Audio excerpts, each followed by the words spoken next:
دلته په بازار کې واته محکمې راوځي او زمونږ کاروباري طبقه چې کومه ده د هغو مسلسل چیکینګونه کېږي او په هغې باندې غټې غټې جرمانې لګولی کېږي. که په هغه درخواست په حواله باندې موږ دا ورکړو چې موږ ته د کم از کم یو محکمه مقرر کړی شي او هغه محکمه چې ده هغه د باقاعده طور باندې د بازار چیکینګ د کوي د لایسنس دا کم چې شرایط چې دوی راویستي دي دا موږ ته ځکه قابل قبول نه دي چې زموږ علاقه چې کومه ده چونکې کرونا وبا راغلې ده موږ د دوکانونو کرایه نه شو برابرولی موږ د بجلۍ بیلونه نه شو برابرولی موږ د ګیس بیلونه نه شو برابرولی زموږ سره چې کوم مزدور دی موږ د هغه تنخواه نه شو برابرولی او دا غټې غټې جرمانې چې په موږ باندې لګي نو دا زموږ د برداشت نو دا داسې محکمې دي چې د هغې سره دا ډومین نشته بیا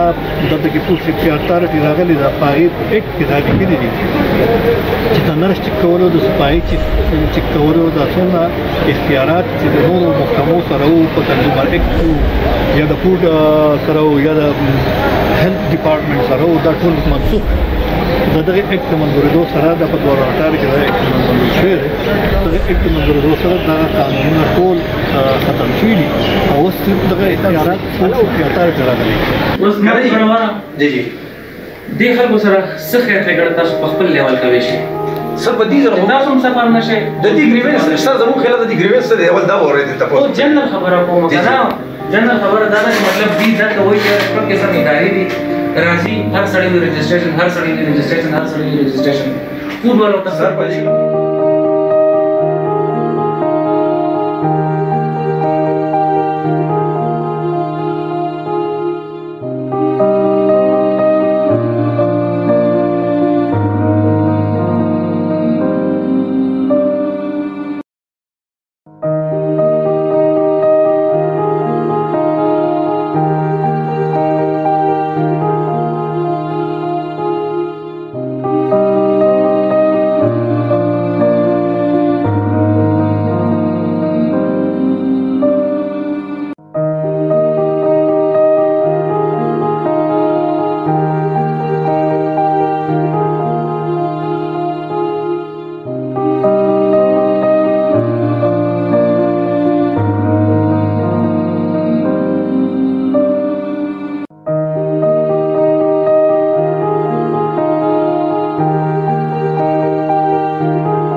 د سوات فیډریشن د پلیټ فارم نه موږ نن راغلو دلته موږ یو درخواست ورکړو چې دلته په بازار کې واته محکمې راوځي او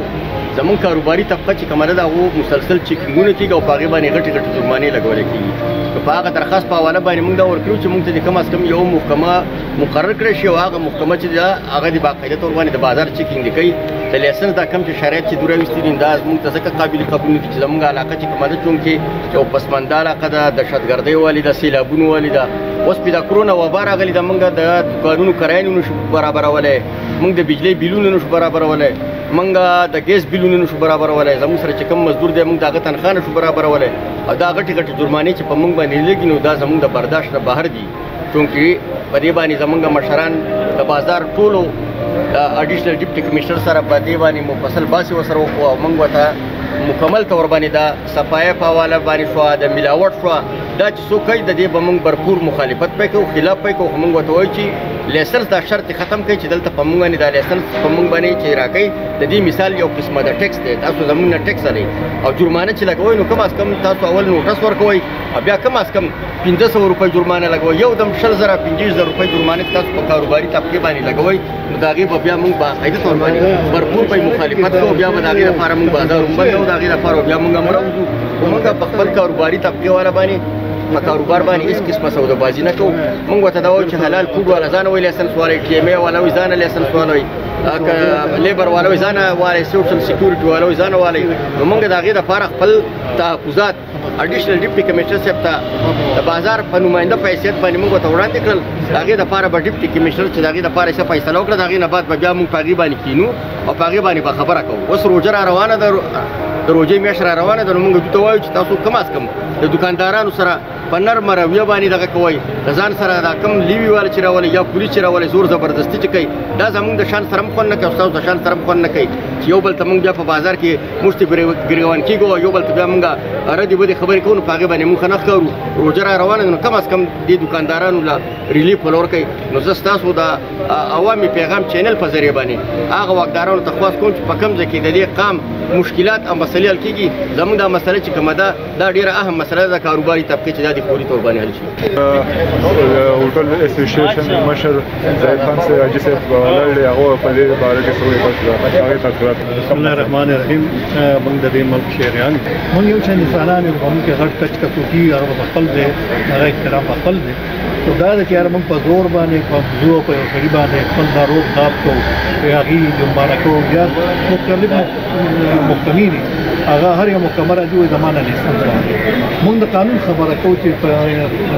رجسټریشن اکټ کې د قومي اسمبلی نه پاس دا یو حصہ ده پای کې د دې چې یو محکمه با یو د رجسټر کې ټول رجسټریشن یا دویم رجسټریشن په بدلنه کې بدلنه باندې سمناري نو اوس که هوټل نه کې دې چې هغه د موږ د ټیمې سره رجسټر اوس نور محکمې راځي پوسټ سیفټي اتارټي راځي یا لیبر وال راځي یا ټوریزم ډپارټمنټ راځي او هغه موږ ته چې تاسو لیسنس واري نو دا بیا د قانون نو دا داسې محکمې دي چې د هغې سره دا ډومین نشته بیا دلته کې پوسټ سیفټي اتارټي راغلي ده په هغې اکټ کې دا لیکلي دي چې د نرس چک کولو د سپایي چک کولو د څومره اختیارات چې د نورو محکمو سره وو په کنزیومر اکټ یا د فوډ سره وو یا د هیلث ډپارټمنټ سره وو دا ټول منسوخ د دغه اکټ منظورېدو سره د په 2018 کې دا اکټ منظور شوی دی دغه اکټ منظورېدو سره دغه قانونونه ټول ختم شوي دي او اوس دغه اختیارات فوډ سیفټي اتارټي راغلي نو فوډ سیفټي اتارټي ته هم د ډومین دی چې د هغې د اکټ کې لیکلي چې مینوفیکچر چې یعنې څوک یو پروډکټ جوړوي سپلایر بیا څوک دا سپلای کوي او بیا د هغې نه وروسته سټاک چې چا څوک د دې مال سټاک جوړوي اوس دې راځي دغه درې څیزونه پرېږدي ځان یې خپل یو ریګولیشن نښ کړی دی هغې کې اوس واړه واړه دوکانداران یعنې په چولو والا بسیم وي یعنې چې ځان یې تال لګوي نو ته زما لیسن والا بیا وایي ته د لوکل تن هغه خو د 300 روپو ټوله موډي دي او ته 10,000 او 100,000 روپۍ جرمانه کېږي سبا به دې د دغه موډي په تا د نه واخلي نو سبا به دې بیا ډاکي کوي خرڅ په خرڅوي پوډر به خرڅوي شوکي به کوي غلاګانې به کوي نو مارکېټ کې کارډ راځي نو بلاول خلک دلته کې مجرمان کوي ځکه چې عدالت ته لاړ شي خپل دفترو ته بوځي نو هغه مجبورن جرم باندې بیا چې کله بار ځي نو بیا دې ولا پولیس ولا کلیرنس نه ورکوي نو دا خلک ولې مجرمان مقصد معاشري اصلاح که مقصد ګندګي ختمولي که مقصد حرام چیز ختمولي که مقصد ملاوټ ختمولي که مقصد صفایي نو موږ ورسره ملګري وي راځئ چې د معاشره په شریکه باندې پاکه کړو او مقصد دغه او که مقصد دا دی چې یاره فنډ جمع کولي جرمانې جمع کولي یا د حکومت خزانه ډکولي نو بیا دا دواړه خبرې